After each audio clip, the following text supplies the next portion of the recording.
বাসে উঠে পিছনে গিয়ে একটা সিটে বসলাম। বসে বাইরে তাকিয়ে রইলাম। একটু পর সামনের বাস স্টেশন থেকে একটা মেয়ে উঠল। স্বাভাবিকভাবে মেয়েটার দিকেই তাকালাম। তারপর চোখ ফিরিয়ে নিলাম। আবার বাইরে তাকিয়ে আছি। একটু পর আবার মেয়েটার দিকে তাকালাম। ভালো করে তাকালাম। বাহ, কি সুন্দরী একটা মেয়ে! পরীর চেয়ে সুন্দর মনে হচ্ছে। মেয়েটা সুন্দর একটা নেকআপ পরে আছে। কালো নেকআপ, কালো বোরকা, পুরো কালো নেকআপে ঢাকা মুখটার মধ্যে চোখটাকে সাদা দেখাচ্ছে। আরে মিয়া, কখন থেকে ডাকছি, ভাড়া দেন। এই নিন। হেল্পার একটু সামনে গিয়ে মেয়েটার কাছ থেকে ভাড়া চাইলো। আফা, ভাড়া দেন। এই নিন। ভাড়া কিন্তু 10 টাকা। 10 টাকা কেন? সব সময় তো যাই 5 টাকা করে, এখন কেন 10 টাকা দিতে হবে? আমারও তো এখান দিয়ে গাড়ি চালাই। বিষয়টা আমার নজরে গেল। আমি সিট থেকে উঠে মেয়েটার কাছে গেলাম। গিয়ে বললাম, কি সমস্যা? দেখেন না ভাই, 5 টাকার ভাড়া 10 টাকা চাচ্ছে। হেল্পার সে কিন্তু আমার পরে বাসে উঠেছে, নামবে আমার আগে। আমি ভাড়া দিলাম 5 টাকা, আর ওনার কাছ থেকে চাচ্ছেন 10 টাকা। আপনার সমস্যা কি? Sorry sir. মেয়ে মানুষ পাইলে বেশি ভাড়া নিতে ইচ্ছা করে। চোর থাপড়া 2টা লাগলে আর মন চাইবে না। সরি স্যার, আর হবে না। এই বলে হেল্পার চলে গেল। আমি আমার সিটে এসে বসলাম। বসে মেয়েটার দিকে তাকালাম। মেয়েটা আমার দিকে তাকিয়ে আছে। আমি মেয়েটার চোখের দিকে তাকাই।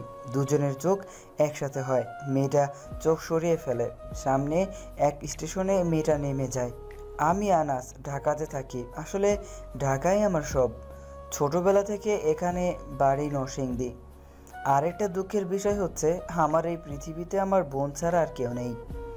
আমার বয়স যখন 18, তখন এক অ্যাক্সিডেন্টে আমার মা বাবা মারা যায়। আমি আর আমার ছোট বোন একসাথে বড় হয়েছি। আমার এক ক্লোজ ফ্রেন্ডের সাথে বোনকে বিয়ে দিয়ে দিই। আমি এক প্রাইভেট কোম্পানিতে চাকরি করি। কদিন আগে মাত্র চাকরিটা পেয়েছি। বেতন 25,000 টাকা। আমার বাসায় আমি একাই থাকি। বুয়া এসে রান্না করে দিয়ে যায়। আর আমার সবচেয়ে কাছের জিনিস হলো সিগারেট। প্রতিদিন 10 থেকে 15টা সিগারেট না খেয়ে আমার হয় না। ছোট বোন কত বলল বিয়ে করে ফেলতে। আমি বললাম, দেখা যাক। চাকরি পেয়েছি 1 মাস মাত্র। 1 মাসের মাথায় বাস দিয়ে যাচ্ছিলাম, তখন মেয়েটার সাথে দেখা। আমি আমার স্টেশনে এসে নেমে অফিসে চলে যাই।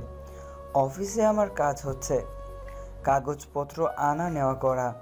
কাজটা একটু কঠিন হলেও আমার করতে ভালোই লাগে, কারণ সবার সাথে কথা বলা যায়, সবার সাথে মজা করা যায়।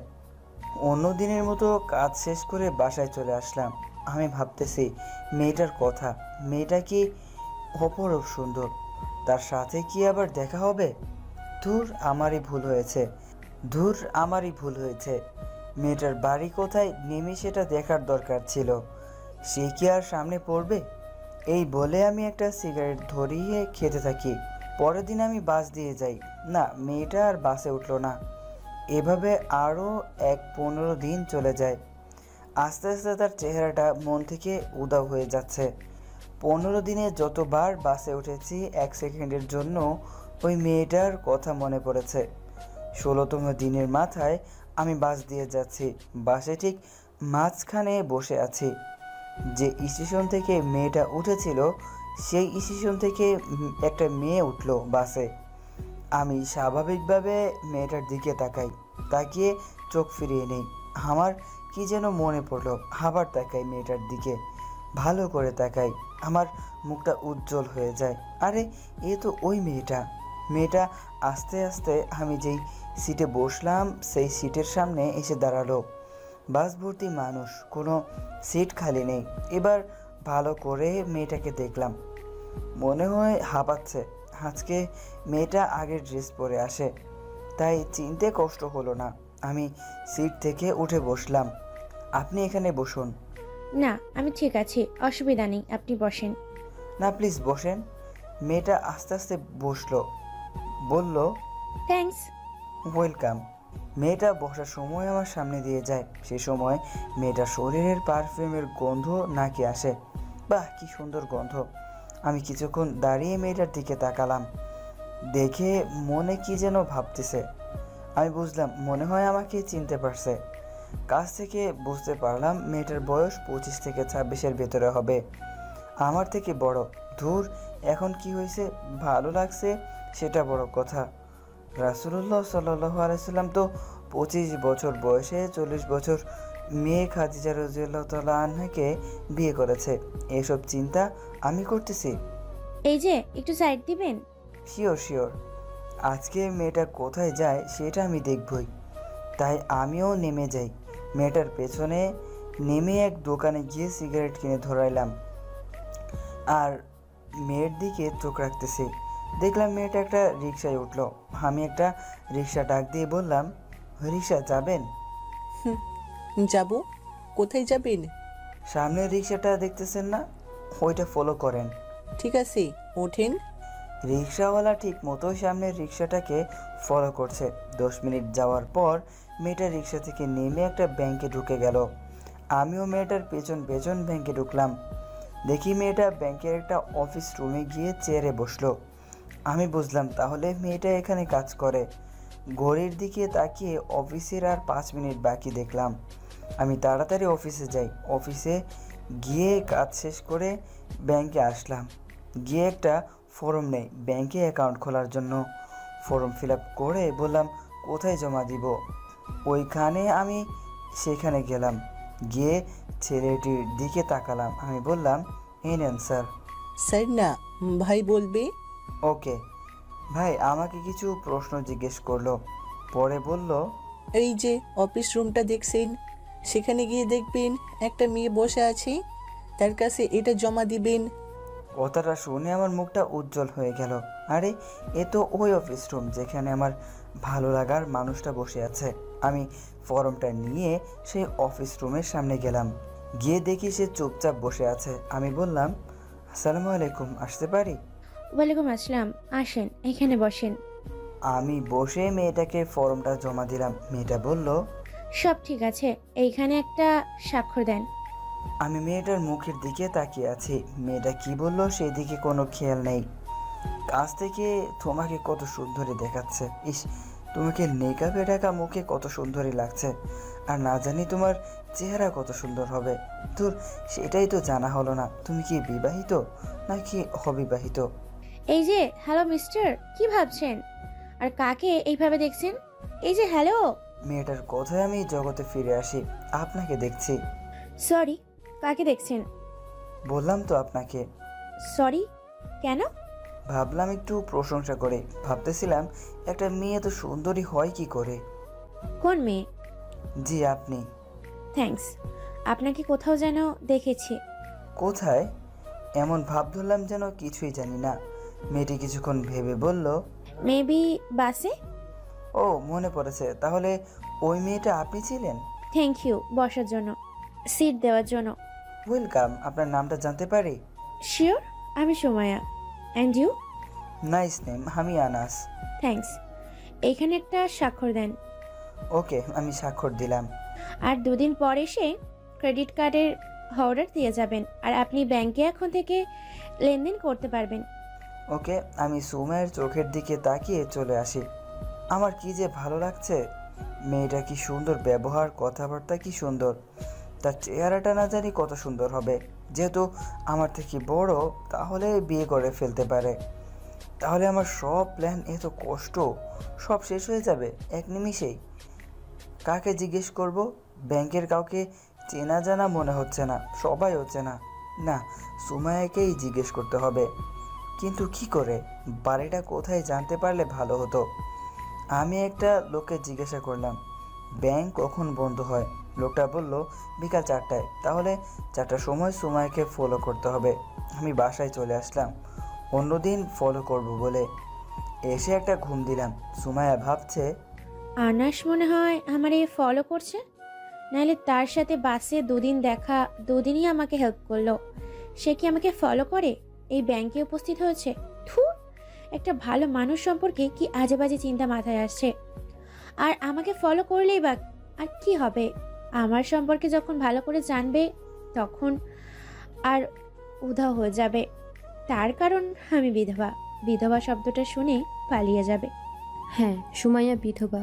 3 বছর আগে স্বামী মারা যায়। সুমাইয়ার বয়স 26, তার বিয়ে হয়েছিল 23 বছর বয়সে। এর 1 মাস পর এক দুর্ঘটনায় স্বামী মারা যায়। তারপর আর বিয়ে হয় নাই। একটা ছেলে পেছন পেছন ঘুরছে, যখন শুনছে বিধবা তখন উধাও। তাই সুমাইয়া ঠিক করলো আর বিয়ে বসবে না, সারা জীবন স্বামীহারা হয়ে থাকবে। সুমাইয়ার বাপের বাড়িতে থাকে। সুমাইয়ার বাবা মা আছে, একমাত্র মেয়ে তার বাবা মার। সারাদিন ঘরে বসে থাকতো সুমাইয়া, তাই চাকরি করে সময় কাটায়। সুমাইয়া অফিসে বসে আছে। তাদের বস মানে ব্যাংক ম্যানেজার সুমাইয়াকে ডাকলো। সুমাইয়া অফিসে যায়। সুমাইয়ার অফিসের বস বলল, তোমার কি মত এখন? জি, কিসের মত? আসলে আসিফ কিছুদিন আগে তার বউকে ডিভোর্স দিয়ে দেয়। দুজনের সাথে দুজনের কোনোভাবেই মিলে না, তাই দুজন দুজনকে ডিভোর্স দিয়ে দেয়। ডিভোর্স শেষ হলে এবার আসিফ নজর দেয় সুমাইয়ার দিকে, কারণ সুমাইয়া বিধবা, তার বিয়ে না হওয়ার সম্ভাবনা বেশি। তাই আসিফ সুমাইয়াকে বিয়ে করার পরামর্শ দিল। জানো না বিয়ে? কাকে বিয়ে? সুমাইয়া এমন ভাব ধরলো যেন কিছুই জানে না। কাকে আবার? আমাকে? ও, মনে পড়েছে, ভেবে দেখিনি। আমি তোমার বাড়িতে যাব। না না স্যার, বাড়ি যেতে হবে না, আমি জানাবো। ওকে। সুমাইয়া চলে আসে। কি করবে বুঝতে পারছে না সুমাইয়া। আসিফকে সুমাইয়ার ভালো লাগে না, কারণ সে বয়স্ক, তার বয়স 35-এর উপরে হবে। এক মনে বলে না আরেক মন বলে হ্যাঁ, কারণ সুমাইয়া তার জীবনে একজনের খুব অভাব বোধ করছে, যেটা সায়েন্সের একটা বিষয় হতে পারে। এই বিষয়ে সুমাইয়া খুব ভালো করে জানে। আসিফ যখন আরেকবার জিজ্ঞাসা করবে তখন তাকে হ্যাঁ বা না করতেই হবে। ধুর, কপালে যা আছে তাই হবে। সুমাইয়া বাড়ি চলে আসে। আমি 2 দিন পর ব্যাংকে যাই, দুপুরের পরে, যাতে সুমাইয়াকে ফলো করতে পারি। ব্যাংকে গিয়ে সুমাইয়ার অফিসের সামনে যাই। গিয়ে দেখি তার অফিসে মানুষ আছে 4-5 জন। আমি অনেকক্ষণ দাঁড়িয়ে থাকি, তারা বের হয় কি না। না, বের হচ্ছে না। এতক্ষণ ধরে কথা বলতেছে, আমার ভালো লাগছে না। আমি বললাম, আসসালামু আলাইকুম, আসতে পারি? জি, কিসের জন্য? ক্রেডিট কার্ডের অর্ডার কোথায় দিব? মিস্টার শাহিদ, দেখেন তো ব্যাপারটা। শহীদ এসে বলল, আসেন আমার সাথে।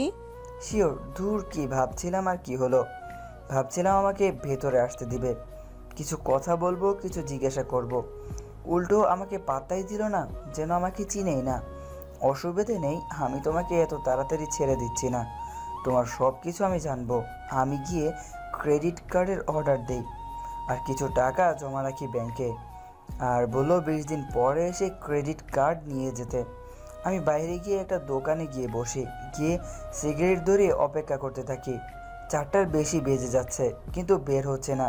সিগারেট 5টা খেয়ে ফেলেছি, 5টা বেজে গিয়েছে। আমার নিজের উপর অনেক রাগ হচ্ছে, কারণটাও জানা। সবচেয়ে বেশি কঠিন জিনিস হলো অপেক্ষা করা। 7 নম্বর সিগারেট ধরালাম, তখন সুমাইয়া বের হলো। একটা রিক্সা ডেকে উঠে পড়লো রিক্সায়। আমিও পিছন পিছন ফলো করলাম। বাস স্টেশনে গিয়ে বাসে উঠলো। আমি সেই বাসে উঠলাম। সুমাইয়ার আড়ালে রইলাম যাতে আমাকে না দেখে।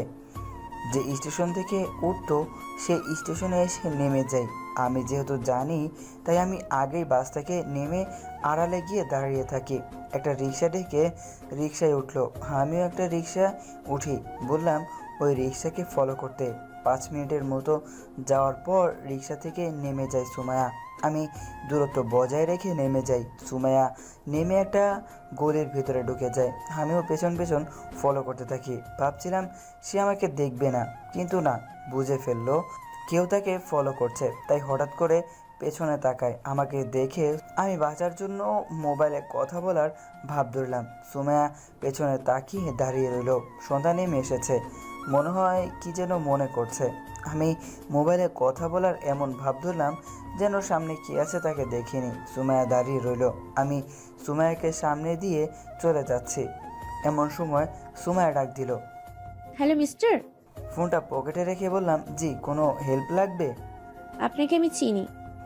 আমিও মনে হয় আপনাকে চিনি। আপনি মিস্টার আনাস না? এমন ভাব ধরলাম যেন তাকে অনেক দিন পর দেখলাম। হ্যাঁ, আপনি নিশ্চয়ই সুমাইয়া? জি হ্যাঁ। আজকে কি আপনি ব্যাংকে গিয়েছিলেন? হ্যাঁ, গিয়েছিলাম। এদিক দিয়ে কোথায় যাচ্ছেন?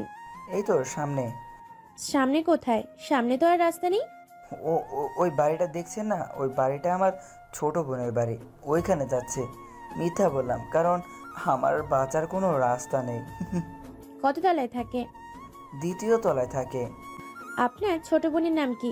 মিম। ফাজলামো করেন আমার সাথে? হ্যাঁ, সবগুলো কথা মিথ্যা বলেন। জি, মিথ্যা কথা না। আবার মিথ্যা বলেন। ওই বাড়ির ওই তালায় আমি থাকি। কি তাহলে বোন আমাকে ভুল ঠিকানা দিল? দাঁড়ান, তাকে একটা ফোন দেই। দেন। ঝামেলা থেকে বাঁচার জন্য আমি ফোন দিলাম। আমি অন্য নাম্বারে ফোন দিয়ে বললাম, ধরে না, বিজি বলে। মিথ্যে কথা। আমার সামনে আপনার মোবাইলে সেভ করা নাম্বারগুলো ধরেন। আমি না পেরে তার সামনে সেভ করা নাম্বারগুলো ধরলাম। এই তো মিম, এই নাম্বারে ফোন দেন আমার সামনে। আমি ফোন দিলাম, ফোন ঢুকলো। আমার হাত থেকে মোবাইল নিয়ে নেয় সুমাইয়া। কতক্ষণ মিমের সাথে কথা বলে। আমি জানি মিম সব সত্যি বলবে। সুমাইয়ার কথা থেকে আর চোখ থেকে বোঝা যাচ্ছে এখানে থাকলে মনে হয় মার খেতে হবে। পালাই আগে। মোবাইল রেখে দিলাম এক দৌড়ে রিক্সা ধরে বাসে ওঠে সোজা আমার বাসায়। সুমাইয়া কথার মধ্যেই আনাস দিল এক দৌড়। এমন দৌড় দেখে সুমাইয়া অবাক। পেছন থেকে ডাক দিল মোবাইল নিয়ে যাওয়ার জন্য, কিন্তু কে শোনে কার কথা। এক দৌড়ে সুমাইয়ার চোখের আড়ালে চলে গেল। সুমাইয়া বাসায় চলে এসে ফ্রেশ হয়ে খাওয়া দাওয়া করে আনাসের মোবাইলটা নিয়ে বসলো, দেখতে ঠিকানা পাওয়া যায় কিনা। সুমাইয়া পুরো মোবাইল খুঁজতে লাগলো। না, কোনো ভিন্ন কিছু চোখে পড়ল না। ফেসবুক, ইনস্টাগ্রাম, না, কোনো কিছুই নেই। খালি কয়েকটা ছবি আর কয়েকটা পিকচার আর মিউজিক। সুমাইয়া পিকচারগুলো ভালো করে দেখতে লাগলো। দেখে আনাসের সাথে একটা ছোট মেয়ে ছবি, দুজনে একসাথে দাঁড়িয়ে আছে বাইরে একটা বাসার সামনে। জুম করে বাসার নাম ঠিকানা দেখে নিল। ভাবলো এটাই মনে হয় আনাসের বাসা, আর মেয়েটা মনে হয় আনাসের বোনের মেয়ের ছবি। ঠিকানা পেয়ে মোবাইলে নোট করে নিল। ভাবলো আগামীকাল সকালে মোবাইল দিয়ে অফিসে যাবে, রাতে ঘুমাতে যাবে। কোনোভাবেই সুমাইয়ার ঘুম আসছে না, খালি আজকের ঘটনা মনে পড়ছে। সুমাইয়া ভাবছে, নিশ্চয়ই আনাস আমাকেই ফলো করছে। শেষমেশ আর না পেরে ভাগলো। সে আমাকে ফলো করলো কেন? তাহলে সে আমাকে ফলো করেই ব্যাংকে যায়, গিয়ে অ্যাকাউন্ট খোলে। সেটা কি আমার জন্য? হতে পারে। সে আজকে ফলো করতে করতে আমার বাড়ি চলে আসছে। থুর, যতই ফলো করুক, যদি ভালোবাসে যখন শুনবে আমি বিধবা তখনই কেটে পড়বে। কোনো বিশ্বাস নেই। যতক্ষণ পর্যন্ত আমার মা বাবার কাছে এসে বলতে পারবে আমি সুমাইয়াকে বিয়ে করতে চাই, হোক সে বিধবা, তাহলে একমাত্র বিশ্বাস করা যায়। আনাসকে আমার ভালো লেগেছে ঠিক। সে যখন মুচকি হাসি দিয়ে কথা বলে তখন তাকে খুব সুন্দর দেখা যায়। সন্ধ্যাবেলা কথার পেছে পড়ে তখন তার মুখটাই দেখার মতো ছিল। আরেকটা জিনিস আমাকে অবাক করছে, আনাস আমার পুরো মুখ না দেখে আমার পেছন পেছন ঘুরছে। এই সব কথা চিন্তা করতে করতে সুমাইয়া ঘুমিয়ে গেল। সকালে ফজরের সময় ঘুম থেকে উঠে নামাজ পড়ে আল্লাহর কাছে সকল কষ্ট দূর করার জন্য দোয়া করে। সুমাইয়া আগে বাসা থেকে বের হয়ে আনাসের বাড়ির ঠিকানায় চলে যায়। বাসা পেতে বেশি কষ্ট হলো না। বাসায় এক একজনকে জিজ্ঞেস করলো আনাস কোন তলায় থাকে। কোন আনাস? বাড়িওয়ালা আনাস? এই বাসায় কয়টা আনাস থাকে? আমার জানা মতে একজন, সে বাড়িওয়ালা, দ্বিতীয় তলায় থাকে। Thank you. সুমাইয়া দ্বিতীয় তলায় যায়। দ্বিতীয় তলায় দুইটা ফ্ল্যাট, কোনটায় কলিং বেল টিপ দেবে বুঝে পাচ্ছে না। ডান পাশের ফ্ল্যাটে কলিং বেল চাপলো। আমি বাসায় এসে কি করব বুঝতে পারছি না। মোবাইলটা উল্টো গচ্ছা দিয়ে আসলাম, সিগারেট ধরাইলাম। সিগারেট খাচ্ছি আর চিন্তা করছি, এটা কোনো কাজ হলো? যে প্ল্যান করলাম তার হলো না, হলো উল্টোটা। আমি আর ব্যাংকে যাবই না কিছুদিন, তার সামনে যাবই না। মেয়েটা কি চালাক, সাথে সাথে আমার চালাকি ধরে ফেললো। মোবাইলের আশা ছেড়ে দেই, নতুন মোবাইল কিনতে হবে। না জানি সুমাইয়া মিমকে ফোন দিয়ে সব বলে দেয়। একটা নর্মাল মোবাইল বের করলাম। দূর, সিমটার তো নিয়ে আসলাম না, নতুন সিম তুলতে হবে। ক্ষুধা লেগেছে, বুয়া রান্না করে নাই। বাইরে গেলাম নাস্তা করতে। রাত 9টা বাজে। এক রেস্টুরেন্টে ঢুকলাম, গিয়ে কিছু খাবার অর্ডার দিলাম। আমি খাবার খাচ্ছি, সামনে এসে একটা মেয়ে বলল, বুঝতে পারি। আমি মেয়েটার দিকে তাকালাম, মুচকি এসে বললাম, বস। কিরে, এখানে বসে খাচ্ছিস কেন? বাসায় কেউ নাই? মেয়েটার নাম সাফা, আমরা একসাথে কলেজ শেষ করেছি। সে আমাদের কলেজের সবচেয়ে সুন্দরী আর অধিকাংশ ছেলের ক্রাশ ছিল। আমারও তখন ক্রাশ ছিল। আমি প্রপোজ করলে আমাকে অনেক কঠিনভাবে ক্যান্সেল করে। তার কারণ তখন তার পিছনে অনেক ছেলে ঘুরত, আর তার সুন্দরী রূপের প্রশংসা কার সাথে করবে, তাই তাকে যে প্রপোজ করত তাকে অহংকারের সাথে কঠিন কঠিন কথা বলতো। কলেজের এক ছেলের সাথে তার গভীর প্রেম ছিল। ফ্যামিলির অজান্তে সে ছেলের সাথে বিয়ে করে। ভেবেছিল সে ছেলের সাথে সুখী হতে পারবে, কিন্তু হলো তার উল্টো। কিছুদিন পর তাদের ডিভোর্স হয়ে যায়। এই কথা যখন ফ্যামিলি আর এলাকার সবাই জানলো, তখন সে হলো সবার কাছে লজ্জার পাত্রী। তাই আজ পর্যন্ত তার আর কোনো বিয়ে হয়নি। এখন সে রাস্তায় রাস্তায় ঘুরে বেড়ায়, দেখে কোনো ছেলের ক্রাশ হতে পারে কিনা। আমার কাছে আসলে আমি তাকে হতাশ করি না। না, তুই জানিস না? কেউ না থাকুক, আমি তো আছি। সেইটা আমি ভালো করেই জানি। এখন তোর বল, কিছু লাগবে? ওয়েটার, এদিকে আসো তো, তাকে কিছু খাবার দিন। আমি কিছু খাবো না। নে ধর, পকেট থেকে কিছু টাকা দিলাম। আমি তোরে বলেছি টাকা লাগবো? আমার কি দেখে তোর ফকিন্নি মনে হয়? কিছু কিছু মনে হয়। ফাজলামো করিস না। তুই তো আমাকে একবার প্রপোজ করেছিলি, এখন কর না আর একবার। তুই কি আমাকে ভালোবাসিস না? হ্যাঁ, ভালোবাসি। তাহলে আমার ফোন ধরিস না কেন? কবে? এই শোন, আমার না ইমিডিয়েটলি এক জায়গায় যেতে হবে। খাবার অর্ডার দিয়ে দিছি, খাবার খেয়ে বাড়ি চলে যাস। আমিও তোর সাথে যাব। না, সেইখানে শুধু একজন যাওয়া যায়। আমি উঠে চলে আসলাম, পেছন থেকে ডাক দিল। আমি না শোনার ভান ধরে চলে আসলাম। আমি বাঁচলাম। এই সাফা খুব ডেঞ্জারাস। ডেঞ্জারাস কেন বলছি শুনুন। যে রেস্টুরেন্টে খেতে গিয়েছি, সেই রেস্টুরেন্টের পাশে তাদের বাড়ি। এই রেস্টুরেন্টে আসলেই বেশিরভাগ সময় তার সাথে দেখা হয়। একদিন রাতের বেলা আমি গিয়েছিলাম খাবার খেতে এই রেস্টুরেন্টে। কোথা থেকে জানি সাফা এসে হাজির। বসে কতক্ষণ আজারে পেঁচাল পারে। একটু পর বলে, আমার না মাথা ঘুরতেছে, দেখ আমার মাথায় হাত দিয়ে। আমি বললাম, বাড়ি চলে যা। তুই নিয়ে দিয়ে আয়। আচ্ছা চল। আমি আর সাফায়েটের রেস্টুরেন্ট থেকে বাইরে বের হয়েছি। সে আমার উপর পড়ে গিয়ে বলল, অনেক মাথা ঘুরছে, আমাকে কোলে করে নিয়ে বাসায় দিয়ে আয়। কি বলিস? মানুষ কি বলবে?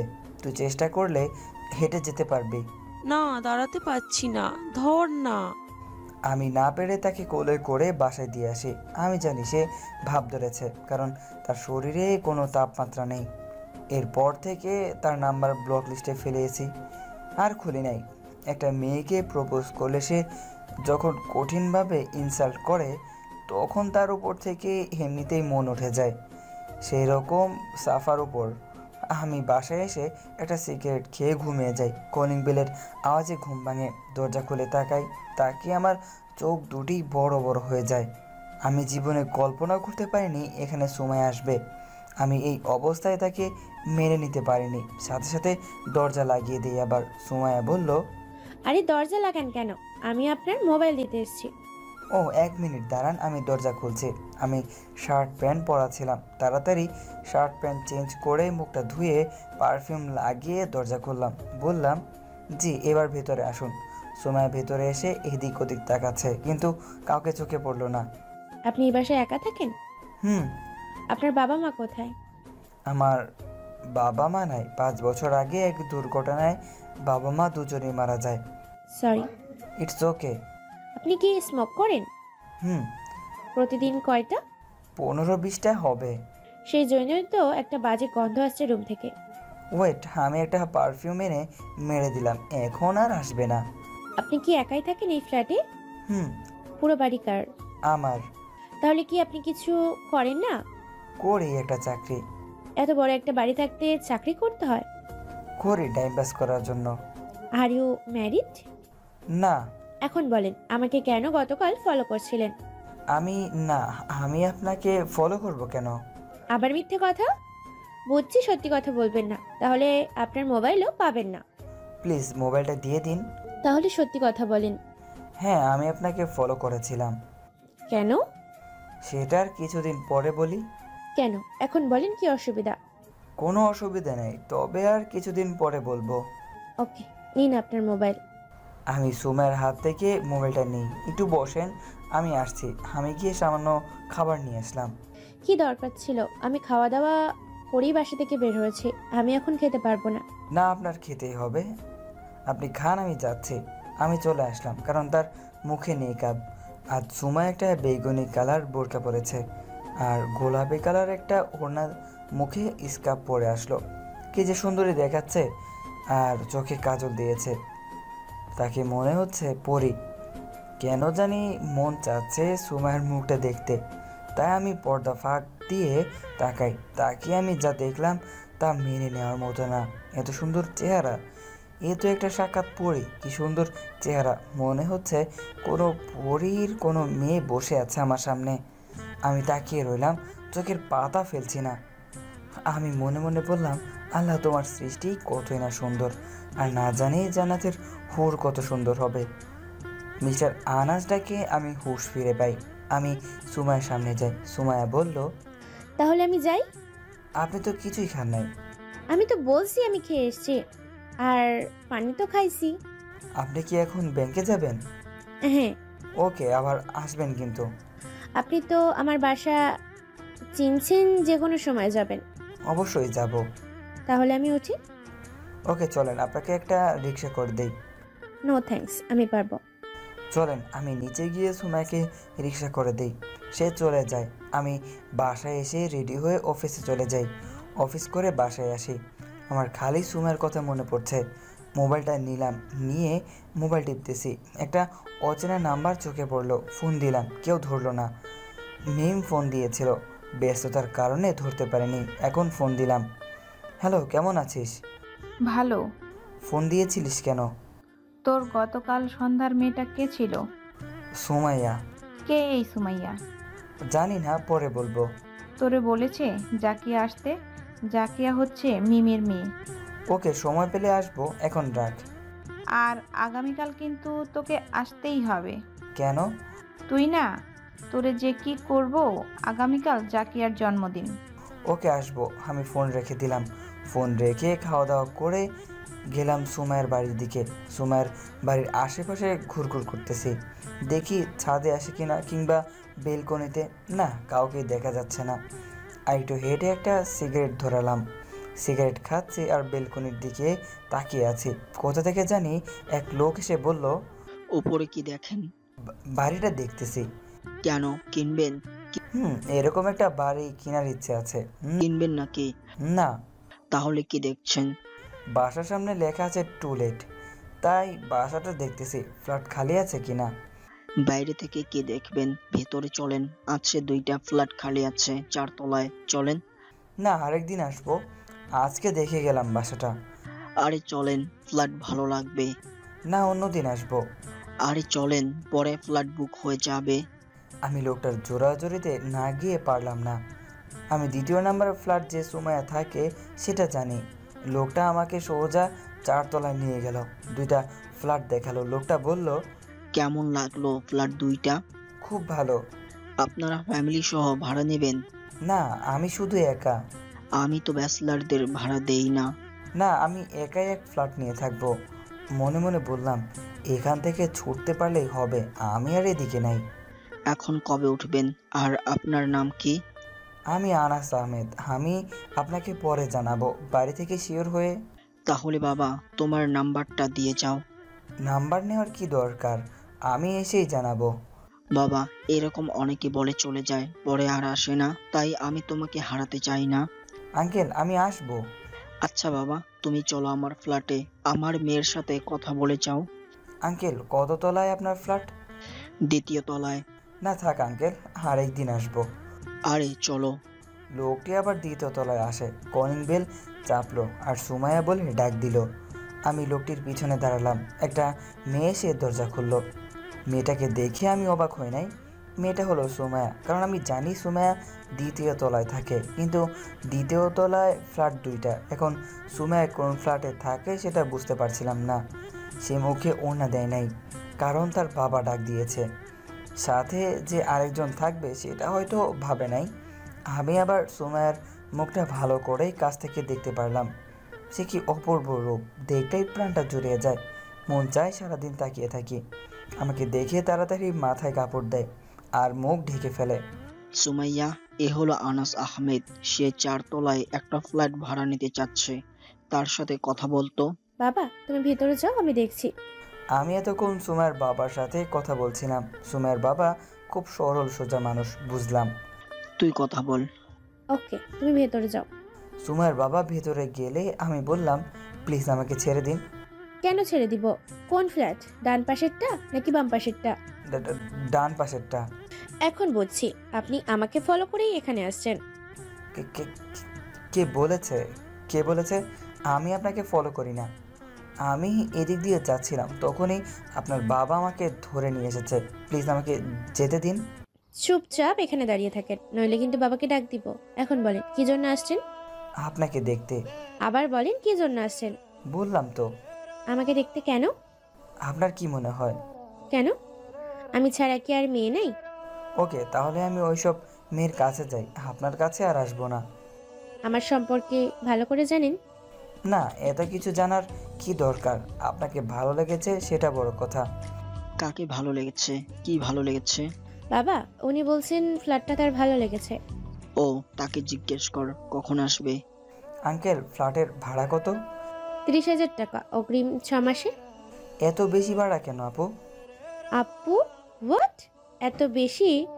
ভাড়ায় থাকলে থাকেন, না থাকলে চলে যান। ওকে, তাহলে আমি পরে জানাবো। সুমাইয়া, তুই তার নাম্বারটা রাখ। আমি এসব বুঝি না। তুমি যাও, আমি রাখছি। আহা, তোমাকে সুমাইয়া বাহিরে দাঁড় করিয়ে রাখছে। ভেতরে আসো বাবা, ভেতরে আসো। না না আঙ্কেল, অসুবিধা নেই। সুমাইয়া লজ্জা পেয়ে আস্তে আস্তে বলল, ভেতরে আসেন। না না, আমাকে এক গ্লাস পানি দিলেই চলবে। দে তো তাকে এক গ্লাস পানি। সুমাইয়া চলে যায় পানি আনতে। চলে গেলে সুমাইয়ার মা আসে। ভিতরে আসো বাবা। তোমার বাবা কি করে? আমার মুখটা কালো হয়ে যায়। আমি কোনো কথা বলছি না, আমার চোখ দিয়ে পানি চলে আসে। ইমা, তুমি কাঁদছো কেন?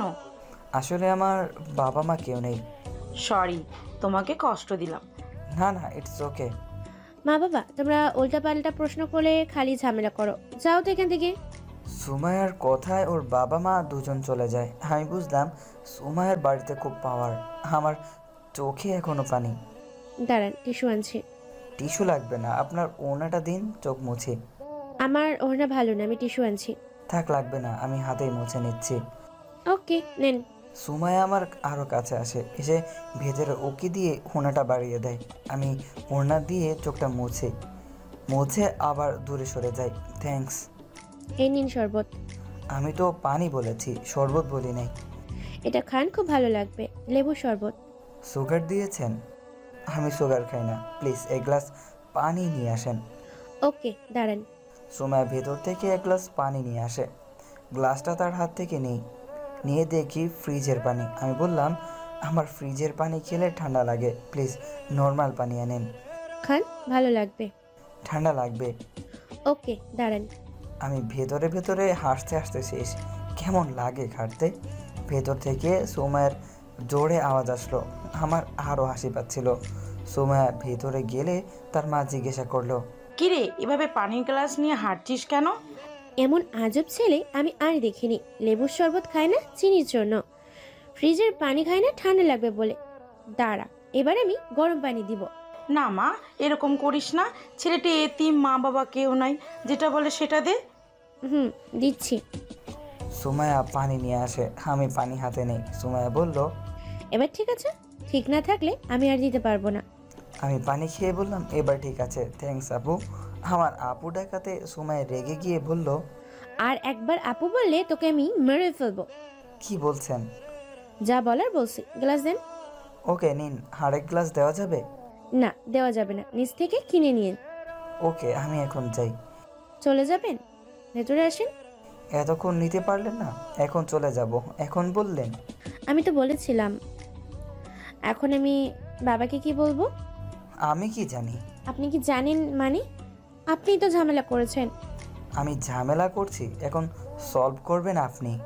ওকে, আপনার নাম্বারটা দেন। আমি একটা কাগজে লিখে দিলাম নাম্বারটা। এই নিন আপনার নাম্বারটা প্লিজ। ধন্যবাদ। আমার নাম্বার আপনার মোবাইল আছে, লাস্টে 23। ওটা আপনার নাম্বার? হুম। তাহলে ফোন ধরে নাই কেন? ব্যস্ত ছিলাম। তাহলে যাই আপু, বলে দিলাম এক দৌড়। আসতে যান, পড়ে যাবেন। পাগল একটা। সুমাইয়া ভেতরে চলে যায়। কে পড়ে যাবে রে সুমাইয়া? কে পড়ে যাবে? কে পড়ে যাবে? আরে গ্লাস বলছিলাম, গ্লাসটা পড়ে যাবে। কার হাত থেকে? আমার হাত থেকে। দেখাবো? না না, দেখান লাগবে না। সুমাইয়া ভেতরে চলে যায়। সুমাইয়ার মা সুমাইয়ার বাবার কাছে গিয়ে বলল, তুমি কিছু বুঝছো? কি বুঝতাম?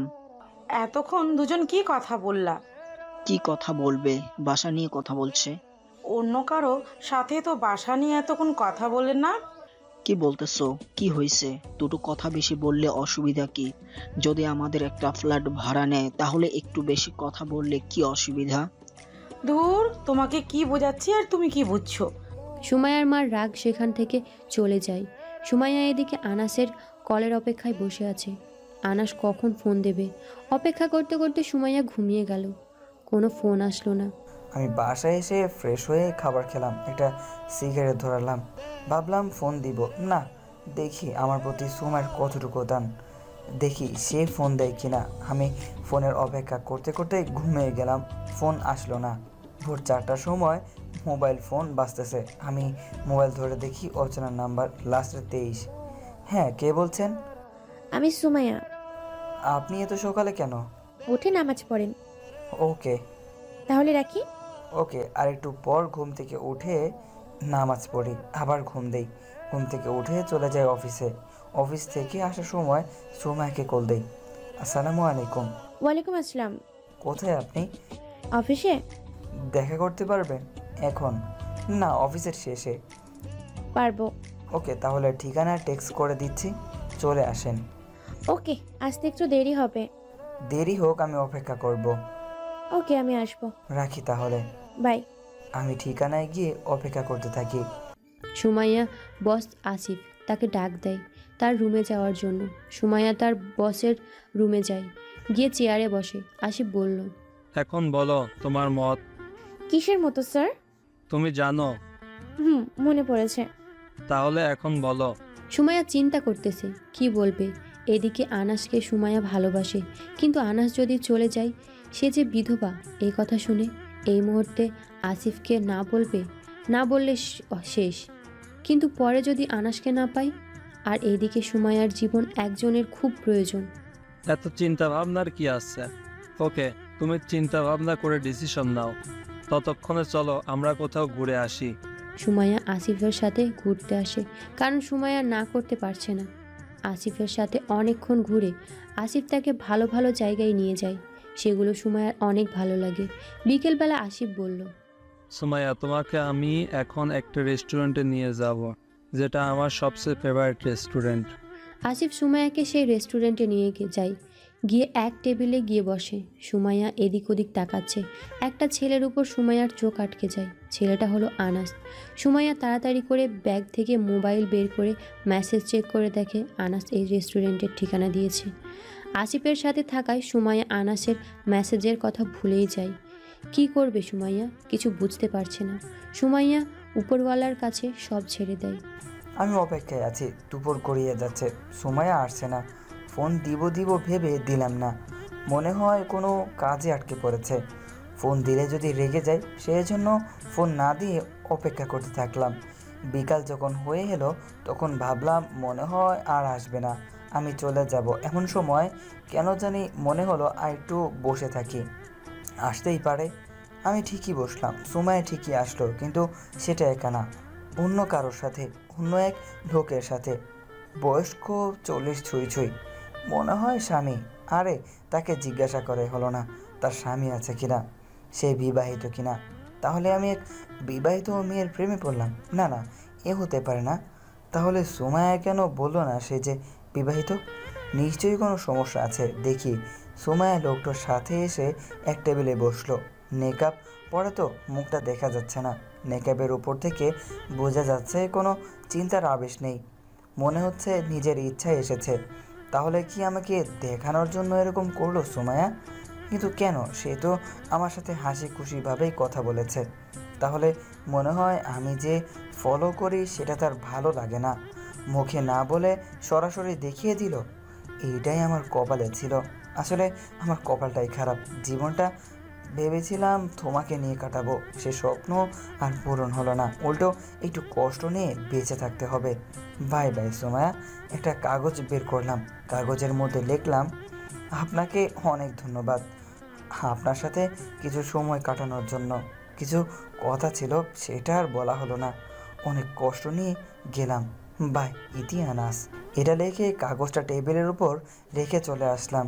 আমি জানি সে আমাকে দেখেছে, তাই কাগজটা নিশ্চয়ই পাবে। আমি সোজা বাসায় গিয়ে সিগারেট ধরালাম। আমার বুকের ভেতর থেকে জানি অনেক কষ্ট অনুভব হচ্ছে, আর চোখ দিয়ে পানি পড়ছে। সেই কান্না যেদিন মা বাবা দুজন মারা গিয়েছিল। আজ যদি মা বাবা থাকতো তাহলে মনে হয় এতটা কষ্ট পেতে হতো না। এতদিন এক কষ্ট নিয়ে বেঁচেছিলাম, এখন তার সাথে আরেকটা কষ্ট যুক্ত হলো। এই কষ্ট নিয়ে আমি কিভাবে বাঁচব? আমি জোরে জোরে কাঁদছি আর মা বাবা বলে ডাকছি। আজ যদি মা বাবা থাকতো তাহলে হয়তো আমাকে বুকে তুলে নিত। মার পরশে আমার সব কষ্ট চলে যেত। বাবার আদরে আমি আবার চলতে পারতাম। মা বাবা, তোমরা কেন আমাকে রেখে চলে গেলে? আমাকে সাথে নিয়ে যেতে। আর আমি কাশতে লাগলাম, কাশির সাথে রক্ত বের হচ্ছে। আমি তাড়াতাড়ি গিয়ে মুখ ধুয়ে আসলাম। মুখ ধুয়ে বিছানায় শুয়ে কাঁদতে লাগলাম আর প্রশ্ন করতে লাগলাম, সুমাইয়া, কেন তুমি এমন করলে আমার সাথে, আমার মতো একটা এতিম ছেলের সাথে? তুমি আমাকে সরাসরি বলতে পারতে। কেন তুমি আমাকে এত কষ্ট দিলে? এত বড় কষ্ট নিয়ে আমি কি করে বাঁচব? আমি সেই কষ্টে মোবাইল ঢিল দিয়ে ভেঙে ফেলি, যাতে কেউ আমার সাথে যোগাযোগ করতে না পারে। আমি তাড়াতাড়ি একটা ঘুমের ট্যাবলেট খাই। আমি মাঝে মাঝে এটা খাই যখন মা বাবার কথা মনে পড়ে। আমি ঘুমাতে যাব এমন সময় জাকিয়ার বার্থডের কথা মনে পড়ে। কী করব, কিছুই করার নেই। এখন আমাকে ঘুমাতে হবে। মোবাইলে তো ভাঙা, যা করার সকালে দেখা যাবে। আমি কাঁদতে কাঁদতে কখন যে ঘুমিয়ে গেলাম বলতেও পারলাম না। সুমাইয়া অফিসের সাথে একসাথে খাবার খেলো। আবার খাওয়া শেষ হলে আসিফ বলল, এখন তো তুমি চিন্তা ভাবনা করছো, এবার তুমি তোমার সিদ্ধান্ত বলো। সুমাইয়া কিছু বলছে না, কি বলবে সে কিছু বুঝে পাচ্ছে না। আপনি প্লিজ আমাকে আর 2 দিন সময় দেন। ওকে দিলাম, কিন্তু উত্তরটা যেন হ্যাঁ আসে। দেখা যাক। চলো তোমাকে বাড়ি পৌঁছে দিয়ে আসি। আনাস যে টেবিলে বসেছিল সেই টেবিলে একটা চিরকুট পেল। চিরকুটে লেখা, আপনাকে ধন্যবাদ আমার সাথে কিছু সময় কাটানোর জন্য। কিছু কথা ছিল, সেটা আর বলা হলো না। অনেক কষ্ট নিয়ে গেলাম। বাই, আনাস। সুমাইয়া এটা পড়ে মাথা ঘুরিয়ে যাওয়ার মতো অবস্থা। কোনো মতে টেবিলে বসে। সুমাইয়ার এই অবস্থা দেখে আসিফ বলল, কি হয়েছে, কোনো সমস্যা? না, কোনো সমস্যা নেই। তাহলে চলো তোমাকে বাসায় পৌঁছে দেই। সুমাইয়াকে বাসায় দিয়ে আসিফ চলে যায়। সুমাইয়া বাসায় এসে কাঁদতে থাকে আর বলতে থাকে, সুমাইয়া, এটা তুই কি করলি? তুই এতটা বেখেয়ালি করলি আনাসের সাথে? সুমাইয়া, তুই খুবই খারাপ। এটা বলে কাঁদতে থাকে আর ভাবতে থাকে, এখন আমি কি করব? আনাসের কাছে গিয়ে ক্ষমা চাইবো? আমি এটা কি করলাম? আনাসকে দুপুর থেকে বসিয়ে রেখে সন্ধ্যার সময় গেলাম আরেক ছেলের সাথে।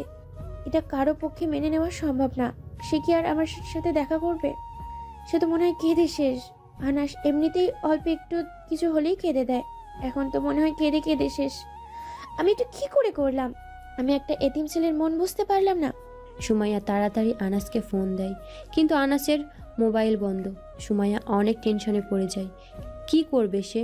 গোসল করে গোসলের সাথে চোখের পানিও যাচ্ছে। গোসল করে এসে ঘুমিয়ে যায়। আমার সকালে ঘুম ভাঙে কলিং বেলের শব্দে।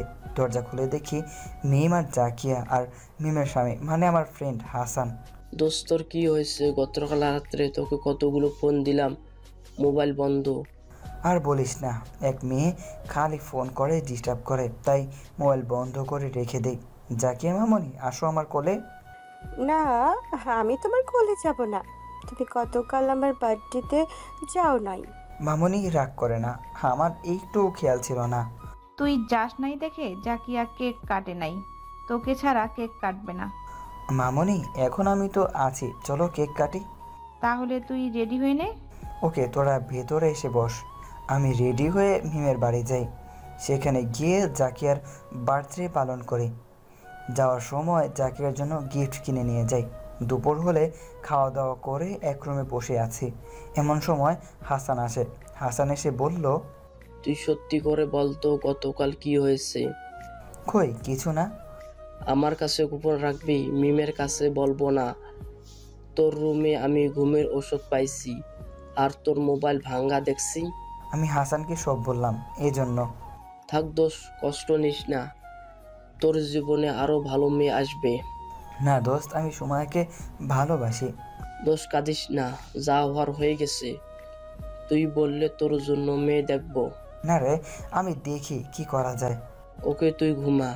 না দোস্ত, চলে যাব বিকালে। আজকের দিনটা থেকে যা। আজকে অফিসে যাইনি, আগামীকাল যেতেই হবে। এমন সময় জাকিয়া আসে। আমি জাকিয়ার সাথে খেলতে শুরু করলাম।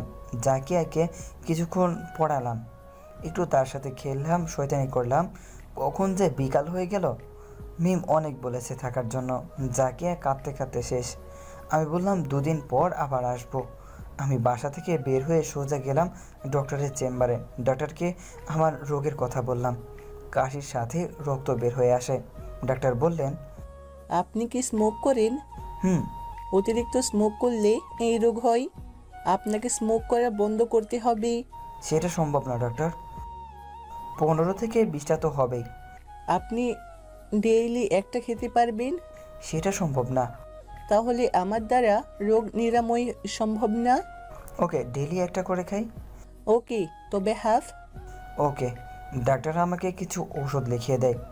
আমি সেগুলো কিনে মার্কেট থেকে একটা মোবাইল কিনে বাসায় আসলাম। সিম লাগিয়ে সিগারেট ধরাতে যাব, এমন সময় ডাক্তারের কথা মনে পড়ল। সিগারেটটা ঢিল মেরে ফেলে দেই। মাথায় একটা ভাবনা সব সময় আছে, সেটা হলো সুমাইয়ের কথা। মাথায় খালি সুমাইয়ের কথা ঘুরতে থাকে। এখন যেভাবেই হোক সুমাইকে মাথা থেকে বের করতে হবে, কারণ সে বিবাহিতা না হলে কি 40 ছুঁই একটা লোকের সাথে কি জন্য ঘুরবে? তার বাবা মা সবাইকে আমি চিনি, তার এমন কোনো আত্মীয় নাই। স্বামী না হলে মনে হয় বয়ফ্রেন্ড, কিন্তু একটা বুইড়া লোকের সাথে প্রেম করবে সুমাইয়া, এইটা মেনে নেওয়া যায় না। আমার মাথায় কিছুই ধরছে না। সুমাইয়ের কথা মাথা থেকে বের করতে আমি মোবাইল টিপতে থাকি। মোবাইল টিপতে টিপতে কখন যে ঘুমিয়ে যাই। সুমাইয়া সকালে উঠে অফিসে যাওয়ার আগে আনাস এখানে আসে। এসে দেখে দরজা বন্ধ। ফোন দেয়, ফোন বন্ধ। কোথায় গেল আনাস? কিছুক্ষণ দাঁড়িয়ে থেকে চলে যায় বাড়িতে। অফিসে যাবে না, মন ভালো না। মাথায় শুধু আনাসের চিন্তা মাথা থেকে যাচ্ছেই না। 2 দিন ধরে অফিসে যায় না সুমাইয়া। তার কিছু ভালো লাগে না। আনাসের কারণে সুমাইয়ার এতটা প্রভাব ফেলছে সুমাইয়া জানতো না। তার কারণ চিরকুটে লেখাগুলো সুমাইয়ার বুকে লেগেছিল। আজ 10 দিন হয়ে গেছে। সুমাইয়া আনাজকে ভুলতে পারে নাই। আসিফকে না করে দিছে, আর সে ব্যাংক থেকে চলে আসে। নতুন এক চাকরির জন্য ইন্টারভিউ দেয়। সুমাইয়ার রেজাল্ট খুব ভালো, তাই চাকরি পেয়ে যায়। এভাবে আরও 10 দিন চলে যায়। আনাসের সাথে সব ধরনের যোগাযোগ বন্ধ। আনাসের চিন্তায় মাথা ভার হয়ে যাচ্ছে, কিন্তু কিছুতেই আনাসকে ভুলতে পারছে না। সুমাইয়া মাঝে মাঝে ভাবে, আনাস কি করে আমাকে ছেড়ে থাকছে? আনাস, তুমি আমাকে মিস করো না? আমি তোমাকে অনেক মিস করি। এই বিধবার সময়কে তুমি ভালোবাসা দিতে পারো। তুমি প্লিজ আবার ফিরে আসো। আচ্ছা, এতদিন আনাস তুমি আমার সামনে পড়তে পারো না? তুমি সামনে পড়লে আমি তোমাকে জড়িয়ে ধরে আমার মনের সব কথা এক শ্বাসে বলবো। সুমাইয়া সকালবেলা ঘুম থেকে উঠে আল্লাহর কাছে দোয়া করে যাতে আনাসের সাথে দেখা হয়ে যায়। আল্লাহ মনে হয় সে দোয়া কবুল করে। আজ 20 দিন হয়ে গেল সুমাইয়ের সাথে কোনো যোগাযোগ নেই, কারণ সে অন্য একজনকে নিয়ে সুখে আছে। আমি আমার মতো আছি, কিন্তু তাকে ভুলতে পারছি না। এই কিছুদিনের সম্পর্কে সুমাইয়া আমার ওপর এত প্রভাব ফেলবে আগে জানতাম না। আমি আমার মতো চলছি, প্রতিদিন অফিস যাচ্ছি, মাঝে মাঝে সাফার সাথে দেখা হয়, তার চেহারাটা দেখলে মায়া লাগে। এভাবে একটা মাস চলে যায়। একদিন সন্ধ্যার পর বাস দিয়ে বাসায় আসছি। জরুরি প্রয়োজনে আমাকে সন্ধ্যা পর্যন্ত কাজ করতে হয়। বাসে উঠে পুরো বাস কাকে যেন খুঁজতে থাকি, কেন হয়তো সুমাইয়াকে খুঁজতে থাকি। বাসে বেশি মানুষ নেই, অধিকাংশই সিট ফাঁকা। আমি মাঝখানে একটা সিটে বসি, জানালার পাশে বসে বাইরে তাকিয়ে আছি। কেন জানি এখন আর বাসে উঠলে ভালো লাগে না, মনটা খারাপ হয়ে যায়। সুমাইয়া, তুমি কেন জেনে শুনে আমাকে এতটা কষ্ট দিলে? তুমি আমাকে বলতে পারতে আমি ম্যারিড। আমার কেন জানি মনে হচ্ছে না সুমাইয়া বিবাহিতা না। এই যুগে এত সুন্দর একটা মেয়ের বিয়ে না হওয়া। আমি বাইরে তাকিয়ে আছি। ভাড়া দেন। এই নিন। আমার ঘুমে ধরেছে। আমি ঘুমিয়ে গেলাম, কারণ আমি যেখানে গিয়ে নামবো ততটুকু পর্যন্ত বাস যাবে। তাই ভাবলাম ঘুমিয়ে গেলে অসুবিধে নেই। আমি ঘুমিয়ে গেলাম। কার জানি মায়া ভরা স্পর্শে আমার ঘুম ভেঙে যায়। আমি চোখ খুলি নাই এখনো। আমার হাতটা নিজের উরুর উপর ছিল। এই হাতের ভেতর একটা নরম হাত, মনে হচ্ছে ভিজা, আমার আঙ্গুলগুলোকে ধরে রাখে। আমি পরিচিত একজনের ঘ্রাণ পাচ্ছি। চোখ খুলে দেখি সুমায়া। আমি অবাক হয়ে যাই। সুমায়ার চোখে পানি। আমি বললাম, সুমায়া, আপনি এখানে? হুম, আমি আপনাকে কত খুঁজছি, অবশেষে আপনাকে পেলাম। আপনি না বিবাহিতা? এই কথা বলতে সুমায়া আমার হাত থেকে নিজের হাত সরিয়ে নেয়। হুম, আমি বিবাহিত। তাহলে তাহলে কি আমার সাথে সম্পর্ক রাখবেন না? না। চুপ কেন, কথা নেই? আমি চুপ হয়ে গেলাম। বাস এসে লাস্ট স্টেশনে থামলো। আমি বললাম, নামেন। না, নামবো না। বাস আর যাবে না, এখানেই নামতে হবে। সুমায়া তাড়াতাড়ি বাস থেকে নেমে যায়। আমি নেমে সুমায়াকে আর পাচ্ছি না। আমি ভাবলাম সুমায়া এত তাড়াতাড়ি কোথায় চলে গেল। আশেপাশে শুধু বাস। আমি সুমায়াকে ডাক দিলাম, সুমায়া, সুমায়া কোথায় তুমি? সুমায়া। আমি ভাবলাম মনে হয় সুমায়া চলে গিয়েছে। আমি আমার পথে হাতা ধরলাম। এমন সময় কোথা থেকে জানি সুমায়া বের হয়ে বলল, আমি এখানে। আমি সুমায়ার কাছে যাই। কোথায় হারিয়ে গিয়েছিলেন? হারিয়ে যাই নাই, তোমার মুখ থেকে তুমি শোনার জন্য আমি লুকিয়েছিলাম। সত্যি? চলো সামনের রেস্টুরেন্টে গিয়ে বসি। আমি আর সুমায়া সামনের রেস্টুরেন্টে গিয়ে দুজনে দুপাশে বসি। আমি 2টা কফি অর্ডার দিলাম। আমি বললাম, তুমি বিবাহিতা বলার কারণে তুমি আমার উপর রাগ করেছো? তাহলে ওই দিনের 40 ছুঁই ছুঁই লোকটা কে ছিল? সেটা আমার বস আমাকে বিয়ে করার প্রস্তাব দিয়েছিল, কিন্তু আমি না করে দিচ্ছি, আর ব্যাংক থেকে চাকরিটা ছেড়ে দিয়ে চলে আসি। কি? আর আমি কি না কি ভেবেছি? এটা তোমার স্বামী অথবা বয়ফ্রেন্ড ভেবেছিলাম। কি ভুলটাই না হলো। সরি, আমি তোমাকে অপেক্ষায় রেখে আমি আরেক লোকের সাথে রেস্টুরেন্টে আসলাম। এটা যে কতটা কষ্টকর আমি তোমাকে দেখেই বুঝেছি। সরি সরি, আমাকে মাফ করে দাও। অনেক কষ্ট পেয়েছি জানো। ওই দিন আমি কাঁদতে কাঁদতে বালিশ ভিজিয়ে ফেলেছি। তুমি বোধহয় বেশি কষ্ট সহ্য করতে পারো না। মা বাবা মারা যাওয়ার পর থেকে। সরি, তোমার চিরকুট পেয়ে আমিও কান্না করি। সুমায়া আমার হাতের ভিতর তার হাত রাখে। তার হাত কেমন জানি ঘামাতো। আমি বললাম, তোমার হাত এমন ভিজা কেন? তোমার কারণে। আমার কারণে কেন? তোমার কারণেই 1 মাস আমার মন তোমাকে মনে মনে অনেক খুঁজেছে, আর আমার ভিতরে এক বিশাল টেনশন কাজ করেছে। তার জন্য বোধহয়। কিন্তু এখন তো আমি আছি। যতদিন পর্যন্ত না আমাকে বিয়ে করে ঘরে তুলবা, ততদিন পর্যন্ত আমার হাত এইরকম ভিজাই থাকবে। বুঝেছি। আর যদি বিয়ে না করি তাহলে কি সারা জীবন? হুম। তোমার মুখটা অনেক দিন ধরে দেখি না, প্লিজ একটু দেখাও। এখন এই রেস্টুরেন্টে? রেস্টুরেন্টে মানুষ নাই, প্লিজ প্লিজ। ওকে। সুমায়া নেকাব খুলে ফেলে। নেকাবখানা দিয়ে তার মাথাটা ঢেকে ফেলে। তার মুখটা আমার দিকে ঘুরিয়ে আমি তার মুখের দিকে এক দৃষ্টিতে তাকিয়ে আছি। চোখের পাতা ফেলতে পারছি না। চোখ মুখ শুকিয়ে গিয়েছে তার। মনে হয় টেনশন করতে করতে। তারপরেও অনেক সুন্দরী আর মায়াবী লাগছে মেয়েটাকে। আমি পাক্কা 5 মিনিট তার মুখের দিকে এক দৃষ্টিতে তাকিয়ে থাকি, আর তার হাত আমার হাতের সাথে শক্ত করে ধরে রাখি। আমার চোখে কেন জানি পানি চলে আসে। তুমি কাঁদছো কেন? এটা সুখের কান্না। আমার মন এতদিন ধরে এই জিনিসটারই খোঁজ করছিল। আজ আমার মন সেই জিনিসটা পেয়ে গিয়েছে, তাই সুখে কাঁদছে।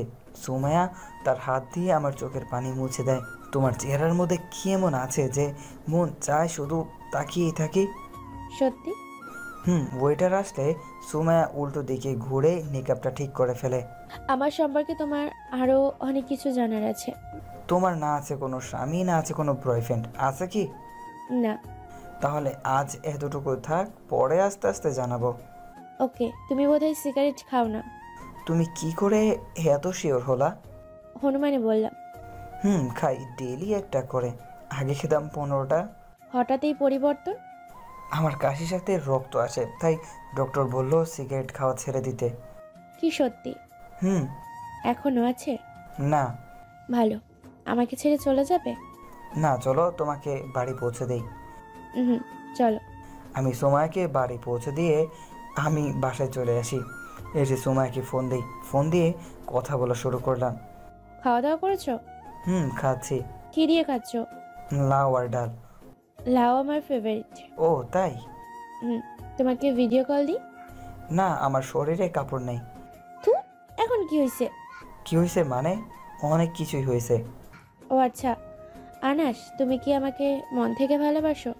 সত্যি আমি তোমাকে অনেক ভালোবাসি। আমার সম্পর্কে যদি খারাপ কিছু শোনো তাহলে কি আমাকে ছেড়ে চলে যাবে? না। এখন আমি তোমাকে অনেক মিস করছি। আমাকে কবে বিয়ে করবে? সেই কথাটা সামনাসামনি বলবো। ওকে। এই দেখো না, বাইরে অনেক বৃষ্টি হচ্ছে। তাই মনে হচ্ছে? তোমার কি বৃষ্টিতে ভিজতে ভালো লাগে? অনেক। এখন মন চাচ্ছে বৃষ্টিতে ভিজতে।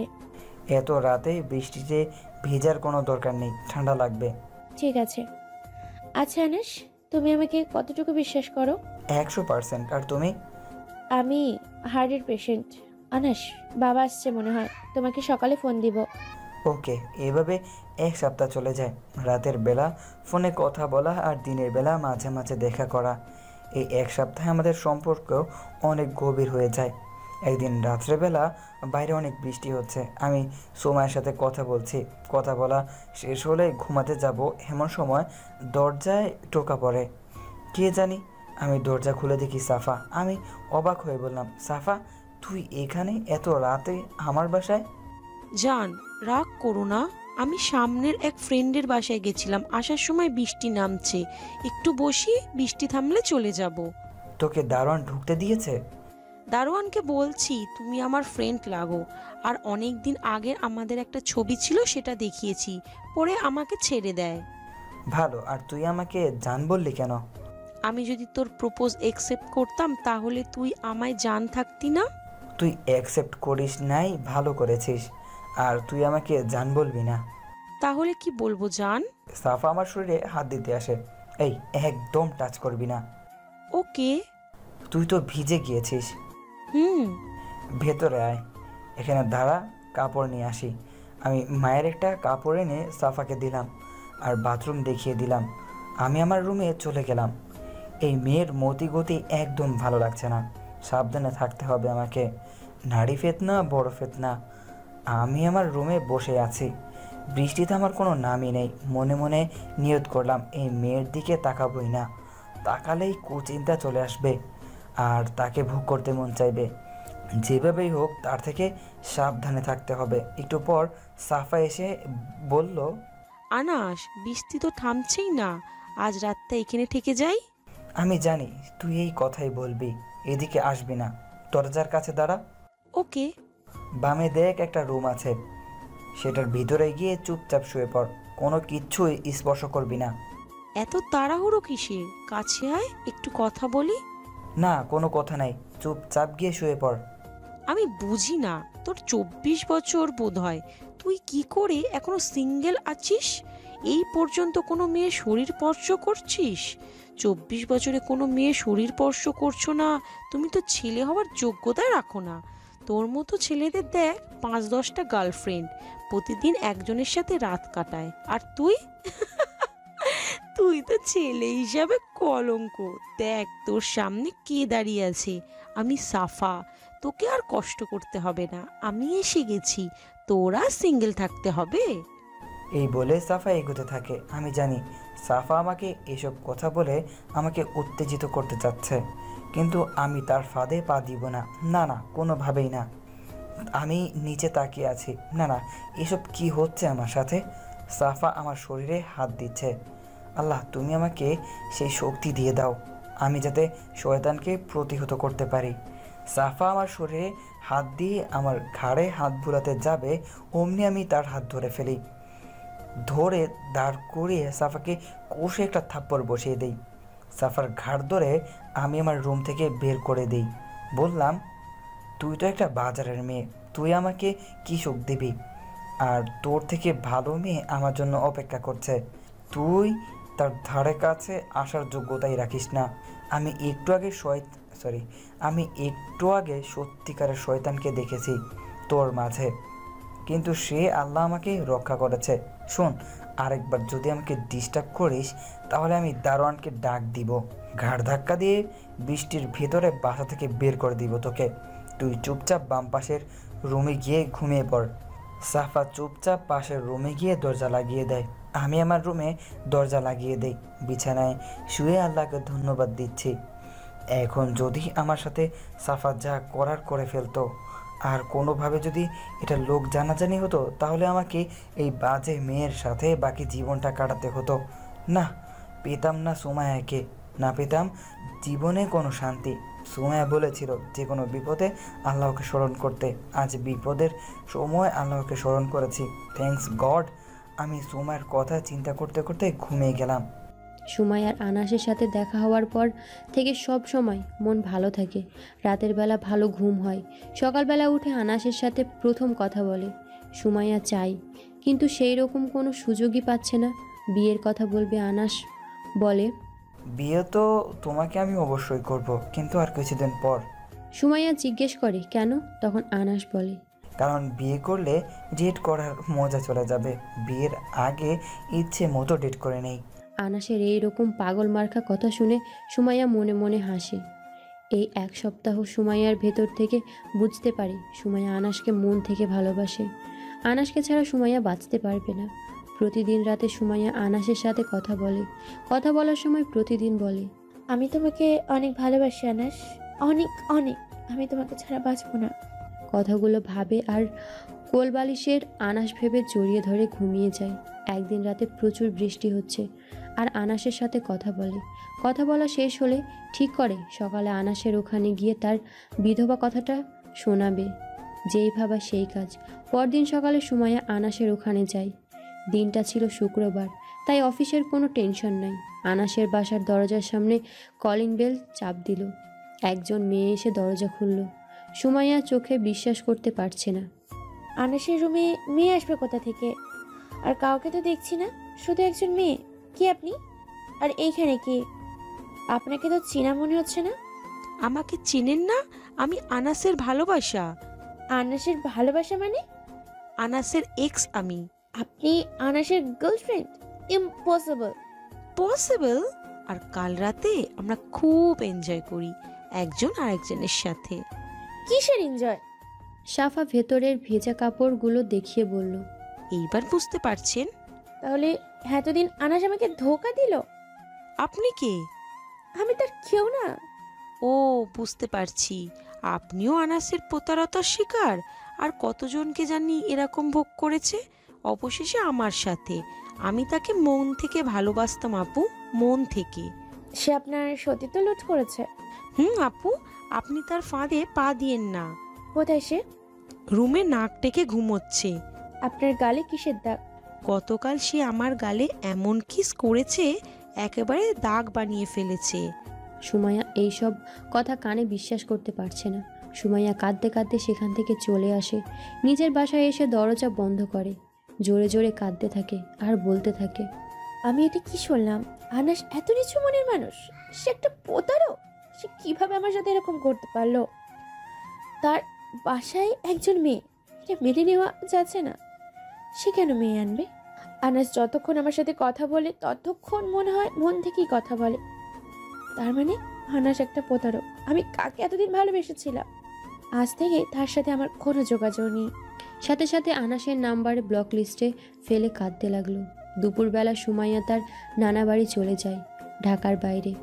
আমি ঘুম থেকে উঠে দেখি সাফা নেই। সাফার কাপড়গুলো নেই, তার মানে সে চলে গিয়েছে। ভালোই হয়েছে। আর একটা জিনিস আমি অবাক হলাম, প্রতিদিন সুমাইয়া আমাকে ফোন দেয়, আজকে ফোন দিল না কেন? আমি ফোন দেই, ফোন দিয়ে দেখি ব্যস্ত। ভাবলাম মনে হয় ঘুমাচ্ছে, মোবাইল ব্যস্ত আছে। দুপুর গড়িয়ে আসছে, এখনও ফোন দিল না সুমাইয়া, ব্যাপারটা কি? আমি ফোন দিই আবার সুমাইয়াকে। বিকাল হয়ে গেল, ফোন দেওয়ার কোনো খোঁজ খবর নেই। আমি রেডি হয়ে গেলাম তাদের বাড়ির দিকে, দেখি ব্যালকনিতে আসে কিনা। না, তাদের বাড়িতে তো কাউকে দেখা যাচ্ছে না। তাদের বাসায় যাব না, আগামীকাল পর্যন্ত দেখা যাক। রাত হয়ে গেল, এখনও সুমাইয়ার কোনো খোঁজ নেই। আমি পুরোপুরিভাবেই টেনশনে পড়ে গেলাম। কোথায় হাওয়া হয়ে গেল মেয়েটা? আমি পরের দিন অফিস করে গেলাম সুমাইয়ার বাড়ির ওইখানে। এবার সোজা তার বাসায় এসে নক করলাম। দরজা খুললো একজন মহিলা, সেটা হলো সুমাইয়ার মা। আন্টি আসসালামু আলাইকুম। ওয়ালাইকুম আসসালাম। আন্টি কেমন আছেন? ভালো বাবা, তুমি কেমন আছো? ভালো আন্টি। সুমাইয়া আছে? তোমাকে চেনা মনে হচ্ছে। আমি আপনাদের বাসা দেখতে আসছিলাম, পরে আর আসি নাই। ও মনে পড়েছে, তুমি আনাস। কিন্তু সুমাইয়া তো নাই। নাই মানে কোথায়? তার নানির বাসায়। কখন গিয়েছে? গতকাল সকালে কোথা থেকে জানি এসে রেডি হয়ে চলে যায় নানির বাসায়। আচ্ছা, তার নানুর বাসার ঠিকানা দেওয়া যাবে? না বাবা, সে যাওয়ার আগে বলে গেছে অপরিচিত কাউকে ঠিকানা না দিতে। আমি সুমাইয়াকে ভালো করে চিনি, আর সেও আমাকে ভালো করে চিনে। তার অনুমতি ছাড়া ঠিকানা দিতে পারবো না। আচ্ছা, সে কোন অফিসে চাকরি করে সেটা বলা যাবে? না। দেখেন আন্টি, আপনি আমার মায়ের মতো, আমার তো মা নেই। প্লিজ আমাকে একটু ঠিকানাটা দিয়ে হেল্প করেন। সরি বাবা, আমি পারবো না। ওকে, তাহলে যাই, দোয়া করবেন। আসসালামু আলাইকুম। এই বলে চলে আসলাম। আমার সামনে সব অন্ধকার লাগছে। আমি কোনো চিন্তা না করেই সিগারেট খাওয়া শুরু করলাম। আমি বাসায় আসলাম, এসে বিছানায় শুয়ে ভাবতে লাগলাম, সুমাইয়া কি আমাকে ধোঁকা দিল? না না, সে এরকম করতেই পারে না। আমার কিছুই ভালো লাগছে না। আচ্ছা, সুমাইয়া কি তাহলে গতকাল সকালে আমার এখানে আসছিল আর সাফাকে দেখে চলে যায়? কিছুই বুঝে আসছে না। সে মনে হয় আমার নাম্বার ব্লক লিস্টে ফেলে রেখেছে। অন্য কারো মোবাইল দিয়ে ফোন দেওয়া যেতে পারে। তার আগে আমি ফোন দিলাম, একই কথা, ব্যস্ত আছে। আমি পাশের ফ্ল্যাটের একজনের কাছ থেকে মোবাইল নেই, সুমাইয়ের নাম্বারে টাইপ করে ফোন দিলাম। ফোন ঢুকলো। 2-3 বার ঢোকার পর ফোন রিসিভ হলো। আসসালামু আলাইকুম। হ্যালো, কে? আমি কোনো কথা বলছি না। সুমাইয়ের কণ্ঠ শুনে আমার খিজে ভালো লাগছে। হ্যালো, কে? সুমাইয়া, আমি আনাস। তুই কেন ফোন দিছিস? ফোন কেটে দিল। আমি আবার ডায়াল করলাম। প্লিজ সুমাইয়া, প্লিজ ফোনটা কেটো না, আমার কথা শোনো প্লিজ। তোর কি কথা শুনবো? তুই তো একটা প্রতারক, একটা ধোঁকাবাজ। শেষমেশ আমার মতো একজনকে তুই ধোঁকা দিলি। আল্লাহ তোর ওপর গজন ফেলবে, বলে দিলাম। তুমি সব কি বলছো? আমি কিছুই বুঝতে পারছি না। হ্যালো সুমাইয়া, হ্যালো, প্লিজ ফোনটা কেটো না। আবার ফোনটা কেটে দিল। আমি আবার ডায়াল করলাম, আবারও ব্যস্ত বলছে। আমার চোখ দিয়ে পানি পড়ছে। আমি মোবাইলটা দিয়ে দিই। বাসায় এসে ভাবতে লাগলাম, সুমাইয়ার হঠাৎ করে কি হয়ে গেল? আমি বলে প্রতারক, আমি তাকে ধোঁকা দিয়েছি। কি ধোঁকা দিয়েছি সুমাইয়া তোমাকে? আমি চিন্তা করতে লাগলাম, কখন থেকে সুমাইয়া এরকম হয়ে গেল। সুমাইয়ার মা বলল, সকালবেলা কোথা থেকে এসে জানি নানুর বাসায় চলে গিয়েছে সুমাইয়া। তার মানে সকালে কিছু হয়েছে। কি হয়েছে সকালে? তাহলে কি সকালে সুমাইয়া আমার এখানে আসলে তো সাফার সাথে দেখা হয়েছে। সাফা কিছু বলেছে যার কারণে সুমাইয়া এরকম করছে। সাফাই বোধহয় কিছু বলেছে যার কারণে সুমাইয়া এরকম করছে। আমি তাড়াতাড়ি বাসা থেকে বের হলাম, রেস্টুরেন্টে গেলাম। রেস্টুরেন্টে সাফাকে পেয়ে গেলাম। দেখি কয়েকটা ছেলের সাথে আড্ডা দিচ্ছে। আমি সাফার হাত ধরে রেস্টুরেন্ট থেকে বের করে আনলাম সাফাকে। হাত ধরে টানছো কেন? তুই বাইরে আয়, তোকে বোঝাচ্ছি। তুই জানিস না তুই কি করেছিস? আমি জানি তুমি আমার কাছে আসবি। তুই সুমাইয়াকে কি বলেছিস? তাকে শুধু বলেছি তুই আমার এক্স, আর গতকাল রাতে আমরা খুব এনজয় করেছি। কেন বললি? কেন বল। আমি কাঁদতে শুরু করলাম। কেন? ওই দিন রাতের বেলা আমাকে চড় মারছিস আর আমি বাজারের মেয়ে, তাই না? হ্যাঁ, আমি বাজারের মেয়ে। যা, তোর কাছে আমি বাজারের মেয়ে। তুই কেন এমন করলি? আমি তোর কি ক্ষতি করেছিলাম? তুই আমার কোনো ক্ষতি করিস না, বরং তুই আমার উপকার করেছিস। কিন্তু তুই আমারে চড় দিলি কেন? আমি সব সহ্য করতে পারি, কিন্তু চড় সহ্য করতে পারি না। সামান্য থাপ্পড় দেওয়াতে তুই আমার জীবনটা শেষ করে দিলি। আমি সুমাইয়াকে ভালোবাসতাম। ভালোবাসতি? এখনকার ছেলেরা বলে ভালোবাসে। তোর কি মনে হয়? দেখ, যা হবার হয়ে গেছে, এখন আমার আর কিছু করার নেই। তুই আর কি করবি? যা করার তো করেই ফেলেছিস। তাহলে আমি যাই? কিন্তু যাওয়ার আগে এটা নিয়ে যা। আমি তাকে উফিয়ে থাপ্পড় দিলাম, দিয়ে বললাম, শোন, তুই যে একটা বাজারের মেয়ে এটা প্রমাণ করলি। এখন তোর যেদিন ডিভোর্স হয়েছিল সেই দিনই যদি তুই তোর বাবা মার কাছে মাফ চাইতি, সব সময় যদি সবার আড়ালে থেকে আল্লাহর কাছে দোয়া করতি আর সব সময় পর্দা করতি, তাহলে তুই আজকে নতুন স্বামী সন্তান নিয়ে সুখে থাকতি। না, তুই কি করেছিস? তুই রাস্তায় রাস্তায় বাজে মেয়েদের মতো ঘুরে বেরিয়েছিস, যেখানে টাকা পেয়েছিস সেখানে চলে গিয়েছিস, আর আমার মতো ছেলেদের ভালোবাসা নষ্ট করেছিস। তোর কি দরকার ছিল সুমাইয়াকে এটা বলার? সকালে আমাকে তুই 100টা চোর দিতি, সুমাইয়াকে এতগুলো কথা না বলে। তোর দুঃখ তো মাত্র শুরু, সামনে তোর জন্য নরক অপেক্ষা করছে।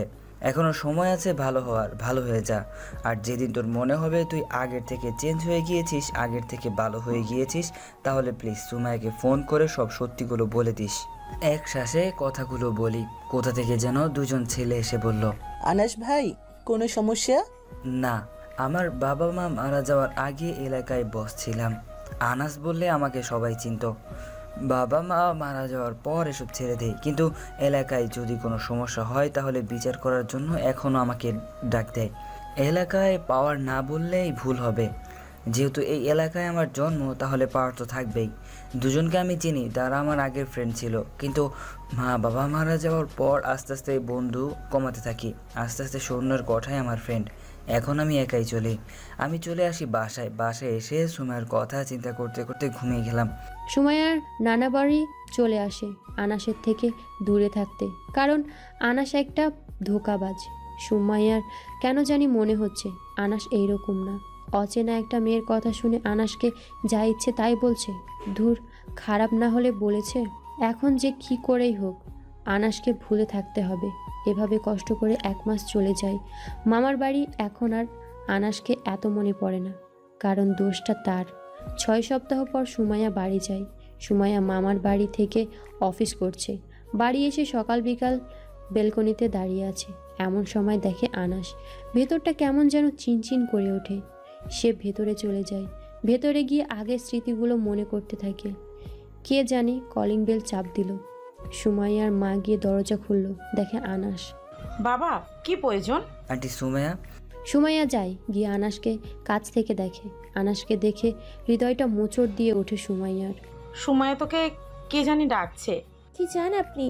আপনি যে একটা প্রতারক। ওকে, আমি প্রতারক, আমি ধোঁকাবাজ, আমি তোমাকে ঠকিয়েছি, তাহলে ব্রেকআপ করতে চাও তাই না? আপনার মতো প্রতারককে সাথে আমার কোনো রিলেশন ছিলই না। প্লিজ আমার কথাটা শোনো, প্লিজ এখানে না, ছাদে চলো। আপনার সাথে আমি ছাদে যাব? আপনি এটা ভাবলেন কি করে?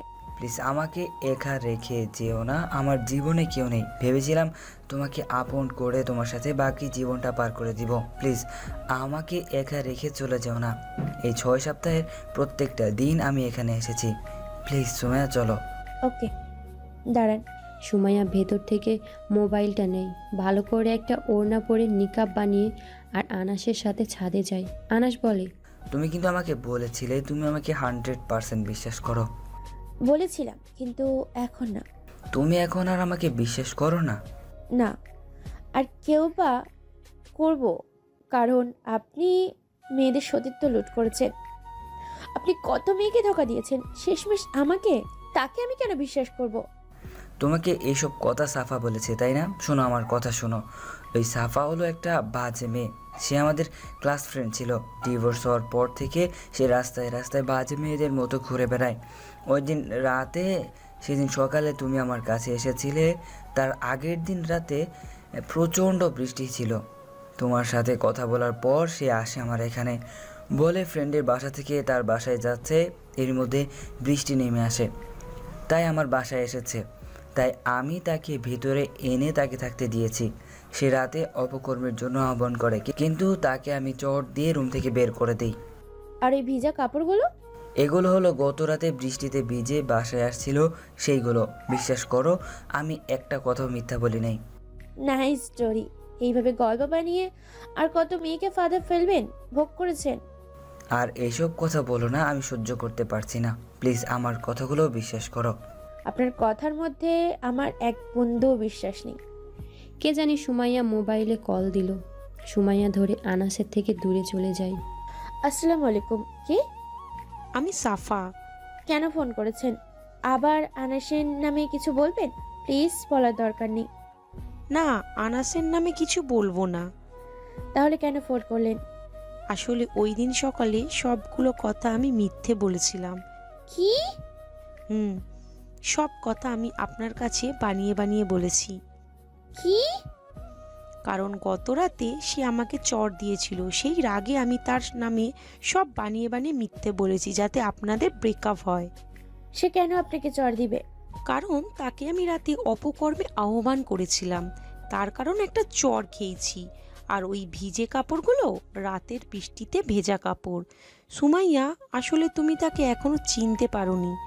আর তোমরা ঠিক হয় নাই অন্য কারোর জনের কথা শুনে আনাসকে কষ্ট দেওয়া। সুমাইয়া, তুমি অনেক ভাগ্যবতী, কারণ তুমি আনাসের মতো একজন মানুষকে পেয়েছো। আমি আনাসকে চিনি, তার মতো ছেলে আমি আর দেখিনি। তুমি সত্যিই অনেক ভাগ্যবতী। তোমাকে মিথ্যে বলার জন্য আমাকে মাফ করে দিও। রাখি, বাই। আমি ভাবতেছি সুমাইয়া কার সাথে এতক্ষণ কথা বলছে, আবার কোনো তার বয়ফ্রেন্ড নাকি, কে জানি। আমি যে এখানে আছি বোধহয় ভুলেই গিয়েছে তা। তাহলে কি সুমাইয়ার কথা শেষ?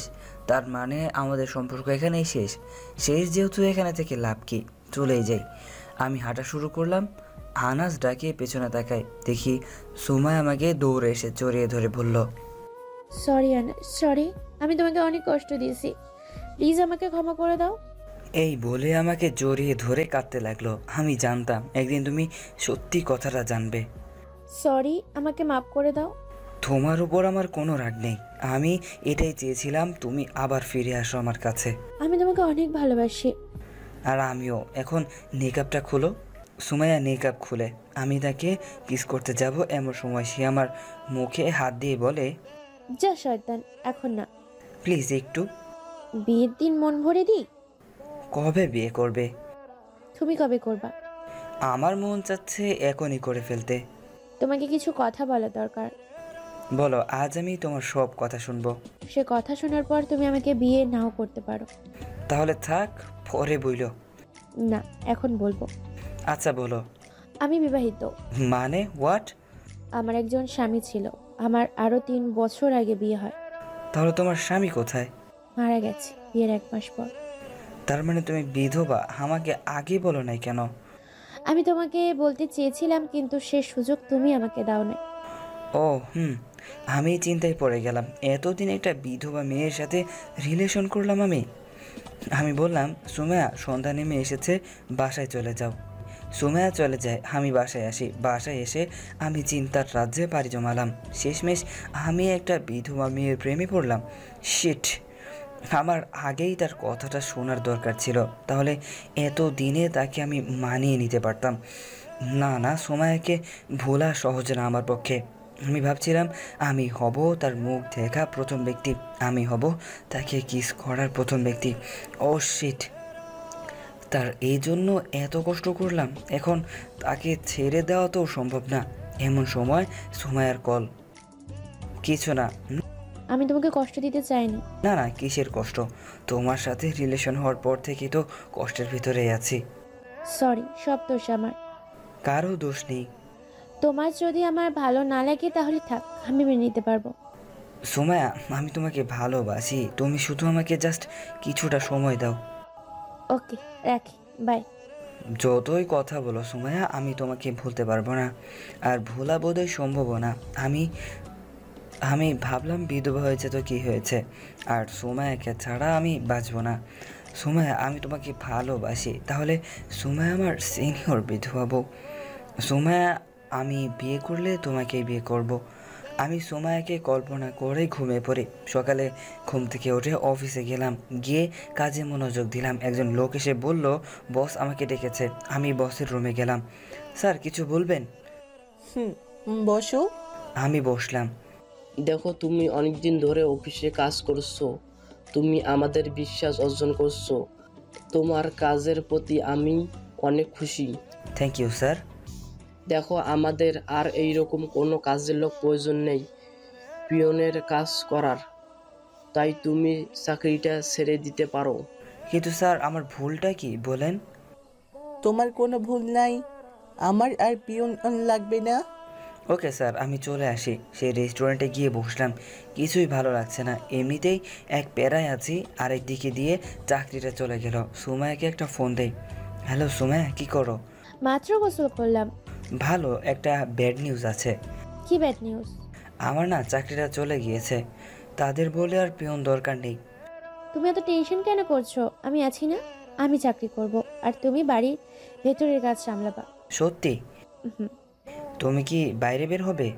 এখন মাত্র কাজ থেকে আসলাম, খুব বোরিং লাগছে, এখন বের হতে পারবো না। ওকে বাই, রাখি। সুমায়াকে আজ রাতে প্রপোজ করব। টাকা পয়সা নিয়ে আমার কোনো টেনশন নেই, কারণ বাবা যে সম্পত্তি রেখে গিয়েছে তা আমার নাতি পুতি সবাই বসে খেতে পারবে, তাও ফুরাবে না। কি রে দোস্ত, এখানে কি করছিস? কে আপনি? আর আমি কবে আপনার দোস্ত হলাম? আমাকে চিনতে পারছিস না? আমি সাফা। তুই এরকম বোরকা পরে পর্দা করতেছিস, তোকে তো চেনাই যাচ্ছে না। তাহলে তুই নিজেকে চেঞ্জ করে ফেলেছিস? 2 মাস পর আমার বিয়ে। কি বলিস? তোর ওই দিনের কথা ভেবে আমি নিজেকে চেঞ্জ করে ফেলেছি, আর আমি সাকসেস হয়েছি। এক ছেলে আমাকে পছন্দ করেছে। হ্যালো, বিয়ের দাওয়াত দিস কিন্তু। কেন দিব না, অবশ্যই। তোর জন্য এতটুকু দোস্ত, তোকে অনেক ধন্যবাদ। ওকে, কিছু খাবি? আমার না তাড়া আছে। কিসের তারা? বস, তোর সাথে কথা বলি। ওকে বল। তোর সুমাইয়ার কি খবর? ভালো, হেই না বিধবা। বিধবা হয়েছে তো কি হয়েছে? আমারও তাই কথা। তাকে কবে বিয়ে করবি? এখনো ঠিক করি নাই। তাড়াতাড়ি করে ফেল, না হলে দেখবি পাখি উড়াল দিয়েছে। তাহলে আমি যাই, তুই যা খাওয়ার খা, আমি পরে বিল দিয়ে দিব। তুই যা। আমি বাসায় আসলাম, এসে কাপড় চেঞ্জ করলাম। সন্ধ্যা হলে পারফিউম দিয়ে একটা ফুলের তোড়া নিয়ে সুমায়ের বাসার সামনে গেলাম। গিয়ে ফোন দিলাম সুমায়াকে। কোথায় তুমি? বাসায়। কি করো? কিছু না, তোমার কথাই চিন্তা করছিলাম। একটু তোমার বাসায় নিচে আসতে পারবে? আসো না প্লিজ। ওকে, আসতেছি। একটু পর সুমায়া আসে। বাসার সামনে লাইটের আলোয় সুমায়াকে পরীর মতো লাগছিল। সুমায়া আসলে সুমায়ার সামনে হাঁটু গেড়ে বসে ফুলের তোড়া এগিয়ে দিয়ে বললাম, আই লাভ ইউ সুমায়া, তুমি কি আমাকে বিয়ে করবে? ইয়েস ইয়েস, আমিও তোমাকে ভালোবাসি। সুমায়া ফুলের তোড়াটি নেয়। আমি দাঁড়াই। সুমায়া আমাকে জড়িয়ে ধরে। আমি সুমায়াকে শক্ত করে জড়িয়ে ধরি। কিছুক্ষণ জড়িয়ে ধরার পর আমি আমার মুখটা সুমায়ার ঠোঁটের কাছে নিতে থাকি। এবার সুমায়া কোনো বাধা দিচ্ছে না। একেবারে কাছে আনলে সুমায়া চোখ বন্ধ করে ফেলে। আমি হালকাভাবে তার ঠোঁটে আমার ঠোঁট লাগাই। সে আমার হাতগুলো শক্ত করে ধরে রাখে। 1 মিনিট পর ছেড়ে দেয়। প্লিজ, এখন আর না, আমি নিতে পারবো না। ওকে। সুমায়া আমাকে আবার জড়িয়ে ধরে বলল, এখন বলো, বিধবা মেয়েদের কেমন লাগে? সেটার বলতে হবে? কেন, কেমন লাগে বলো। সেটার কিছুদিন পরেই বলবো। ওকে, আমি যাই, নইলে বাবা কিছু বলবে। ওকে যাও, শীঘ্রই আমার বোন তোমাদের এখানে আসবে। যত তাড়াতাড়ি সম্ভব করো। আমি সুমায়াকে বাই বলে বাসায় চলে আসি। পরের দিন মিমের বাড়িতে যাই। গিয়ে হাসানকে বলি, হাসান, আমি বিয়ে করছি। কাকে, কবে? তোকে যে বলেছিলাম সুমায়া। সুমাইয়ের সাথে সব ঠিকঠাক? শোন, তোকে আর মিমকে তাদের বাড়িতে যেতে হবে। গিয়ে তার আর আমার বিয়ের সম্পর্কে কথা বলতে হবে। ওকে, কোনো সমস্যা নেই। কবে যাব? আগামীকাল। ওকে। তাহলে আমি বাড়ি যাই, তুই আমাকে কল দিস। পরের দিন হাসান আর মিম গিয়ে কথা বলে আসে। মেয়ে দেখার তারিখ ঠিক হয়। 2 দিন পর আমরা সবাই যাই সুমায়ার বাড়িতে। আমি গিয়ে সোফায় বসি। আমার পাশে হাসান বসে, আর মিম সুমায়ের কাছে গিয়েছে। সুমায়ের বাবা বলল, বাবা, তোমাকে জানি কোথায় দেখেছি। আঙ্কেল, আমি আনাস, আপনার বাসা দেখতে আসছিলাম। ও, মনে পড়েছে। তুমি কি সুমাইয়াকে বিয়ে করে আমার বাসায় ভাড়া উঠবা? আমি হাসানের কানে কানে বললাম, কিছু বল না। আসলে কি আঙ্কেল, আনাসের এমন একটা বাড়ি আছে, আর ওই দিন আনাস আপনার মেয়েকে দেখতে এসেছিল। ও, বুঝছি। এই জন্য তোমরা দুজন এতক্ষণ কথা বলছিলা? ঠিক। আমি তো ভাবছিলাম মনে হয় বাসা ভাড়া নিবা। এই সুমাইয়ার মা, তাদের কিছু খেতে দাও। সুমায়ার মা আমাদের কিছু খাবার দেয়। একটু পর মিম সুমায়াকে সাজিয়ে নিয়ে আসে। আমি সুমায়ার দিকে হা করে তাকিয়ে থাকি। সুমায়া একটা নীল কালারের শাড়ি পরেছে, তাকে অপরূপা দেখাচ্ছে। সুমায়া এসে তার মায়ের পাশে বসে, তারপর আমাকে শরবত দেয়। আমি হাসানের কানে কানে বললাম, হাসান, আজকেই আমি বিয়ে করব। কি করে? তুই কাজে আনার ব্যবস্থা কর। আচ্ছা, দেখি তার বাবাকে বলে। দেখ আঙ্কেল, আসলে আনাস চাচ্ছিল আজকে বিয়েটা হয়ে যেতে। আজকে কেন? আঙ্কেল, আপনারা তো জানেনই শুভ কাজে দেরি করতে নেই।